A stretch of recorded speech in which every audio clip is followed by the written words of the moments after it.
Shalom. Giving all glory, honor, and praises to Yahweh by Hashem Yahweh Shai, by Hashem Rakakwadash. Double honors to the apostles and the elders of Great Millstone who rule and teach well. Peace, salutation to the elect 144 first fruit, Brother Kasha Kwala, coming back at you with another quick hit. I think this is a quick hit number 4, if I'm not mistaken. If I'm mistaken, it's probably going to be changed on the title, but I'm going to keep it going. But this quick hit is going to be about look into things. All right. Look into things. We're in the time where Esau is being revealed for who and what he is every single day. A lot of new things are coming out, debunking certain things that mainstream media or anything is coming out with. The most recent one, I know y'all brothers probably saw it, was this lady was getting the quote unquote vid vaccine. She was getting the vid needle. All right. And when you watch the video, it didn't look like nothing was in that syringe.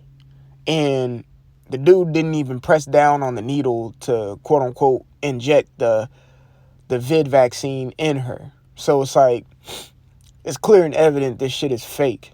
Okay. But they want to tell everybody to take this poison vaccine. Look into things. See if things are really real. And another, on a smaller note, if you're putting something in the group text, if you might have a group text in your, and I'm not saying this to, pinpoint any brother or anything. I'm including myself, just as, food for thought, you could say. But say you're putting something in the group, solidify it. Check the validity of it first before you share it. You see what I'm saying? So I'm going to bring out Acts 17, verse 11, about the church of Berea. It says, Salaki, I'll start at 10. And the brethren immediately sent away Paul and Silas by night unto Berea, who coming thither went into the synagogue of the Jews. Verse 11, these were more noble than those in Thessalonica. It says, and they received the word with all readiness of mind and searched the scriptures daily, whether those things were so. Right, when you first get into this truth, you get the truth, you start doing research. You might have heard you're an Israelite, but let me see if that's true. The scriptures say the simple believeth in any word. Pretty much, just, paraphrasing. But the prudent man looketh well to his going.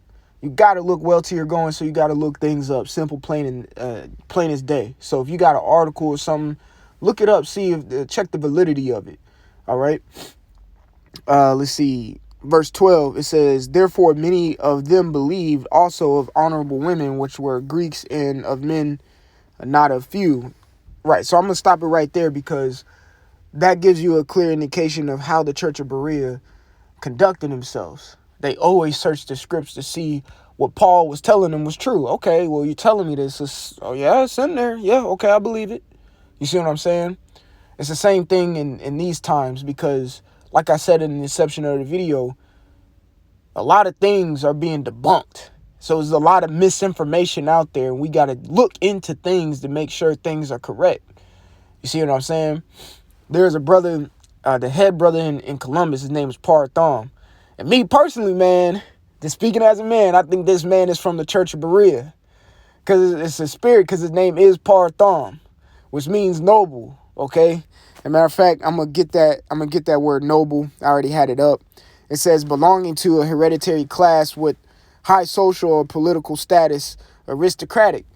Well, we all are part of a high social political status, a hereditary class, man. We're Israelites. We're princes of the power. We are noble individuals, but then you got the noble of the nobles. All right. Verse 2 is not verse 2, but section 2 of this definition is really what the point I wanted to get. It says having or showing fine personal qualities or high moral principles and ideals. Ideals, man. The brother, I'm commending this brother Partham, the head brother in Columbus, because this brother has, ideals after ideals. He searches into things. He looks things up. He puts things out there. He gives information. He supplies it to the Akim. All right. It's the same way we need to be. We just got to check the validity of what we put out there. You see what I'm saying? That's off. All right. We got to check the validity of what's being put out there. Okay. We got to be nobles in this thing. All right. So again, I don't want to make this lesson too long. I just wanted this a quick hit, of course. Number 405. We'll figure it out. All right. Oh, that's a spirit. I see a license plate with 441 on it. Call all y'all Bashim y'all shy. But got to check the validity of things, but constantly be looking things up because there's a lot of misinformation out there. Got to remember, we still have a job to do in teaching the truth. Esau, as long as he's here in rulership, he still has a job to do in pushing out lies. You see what I'm saying? It's always a yin and a yang, tit for a tat. There's always an opposite of what, something is. If we're out here preaching truth, guess what? Esau's going to be out there preaching lies. All right. So we have to continue to combat with preaching the truth. But as long as he's here, he's going to put out misinformation, and we have to do our due diligence to look things up and make sure the information that we are receiving and that we are relinquishing out is correct. All right. So continue to look into things. All right. So Lord willing, this was edifying. Call Allah Yahweh Shimi Awashai. Double honors to the apostles and the elders of Great Millstone who rule and teach well. Peace, love, salutation to the elect 144 first fruit. Brother Kasha Qual. Until the next time, I'd like to say shalom.